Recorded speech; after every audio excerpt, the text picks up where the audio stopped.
Hello everybody. Welcome to my own little house. I am Mary Catherine, and this week's video will include several things, but the first thing is, ta-da! You see? The sweater is finished, and yes, it's a bit bulky, and you can see the kind of bumpiness here on this darker wool, but I think over time it will, with wear especially, it's going to felt up some and smooth out some. I want to share with you what I did to wash it.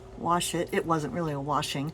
I did take it out and give it a snow wash, snow bath, snow cleaning, because we had so much snow, as you remember from last week. Hey everybody, little stroll in the snow. Oh, what's this, you ask? Look, it's a brown sweater in the snow. I bet you weren't expecting to see the brown sweater completed. Look at those sleeves. But lying in the snow. I watched a little video about snow cleaning your wool and thought, you know, why not? Give it a good first clean. This did make my hands cold, I must admit.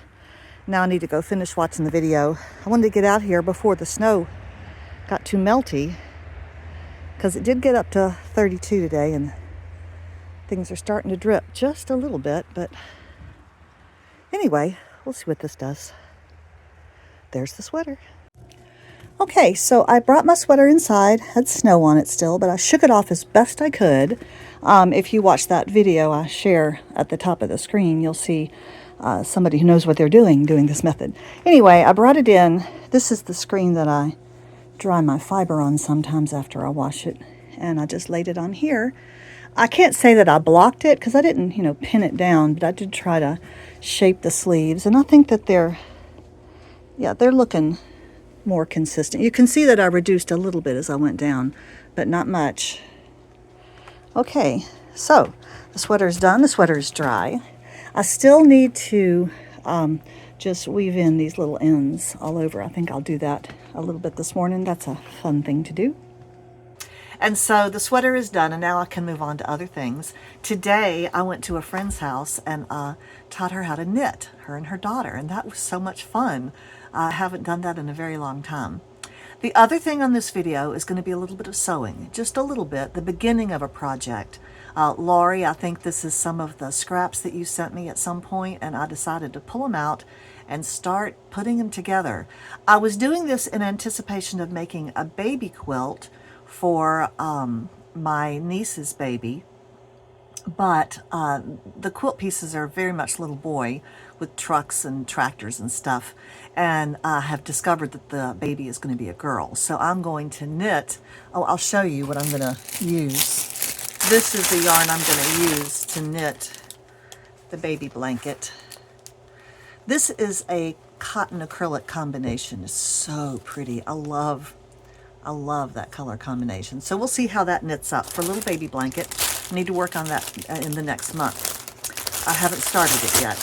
And, but that'll be nice and soft against the baby's skin.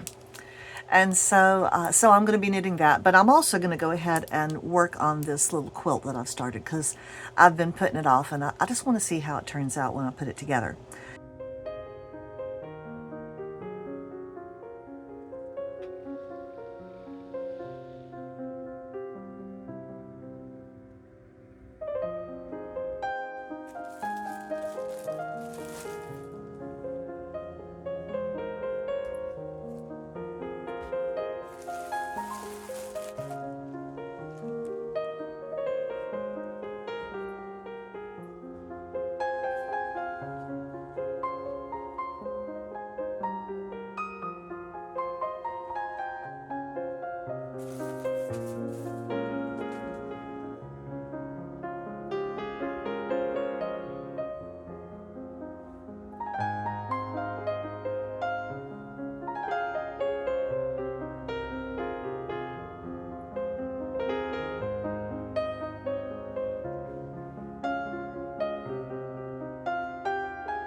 Now I've got little strips that look like that. Now I'm thinking about making some kind of a little checkerboard like this with this is really a small stack of these strips. This is not going to be a very big thing. I'm going to have to figure out what else to do to it to make it large enough even to be some kind of a small quilt or something. But I'm just going to go ahead and get started on it because I'm tired of having things sit around for years because I don't know exactly what I want to do. So we're just going to launch into it.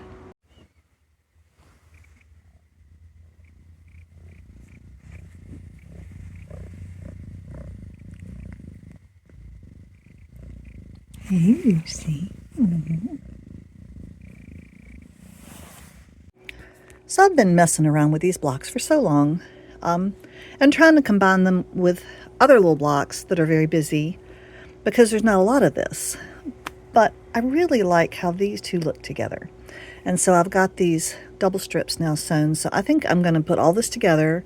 It's kind of in a rectangle. I did have, I had one left over, but you can see it's not the same as the others. Its pattern is reversed. I didn't put it together correctly. It's a miracle I got all these the same. But I don't need another spare one because I need an even number.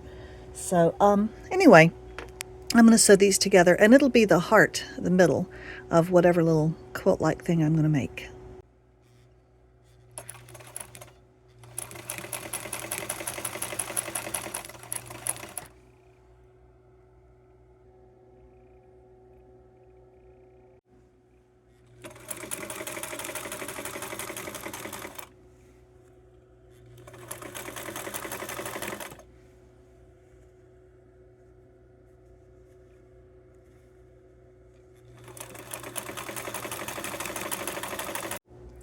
See, isn't that just absolutely cute? For some reason, it is not too busy at all, in my opinion.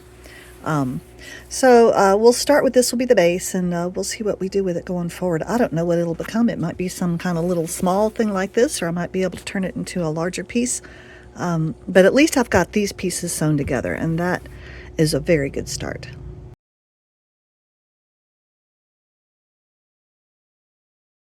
This is a huge book of watercolor paper, B paper, and when I got this book, I was really, I was not very pleased with the paper. I didn't like painting on it, and so it just was sitting in my drawer.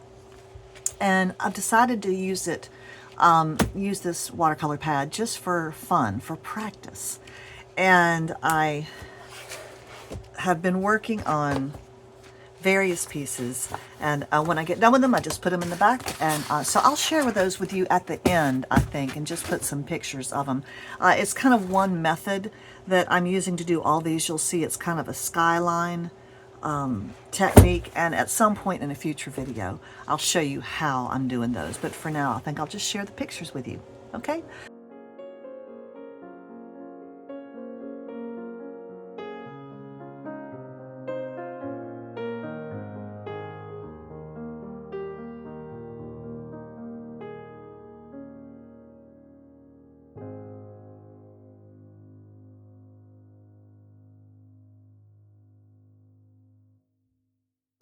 All right, I hope you enjoyed that. A little bit of everything this week. I'll be back next week, perhaps with a little bit of that new baby blanket I'll be knitting. We'll see. All right, see you next week. Bye-bye.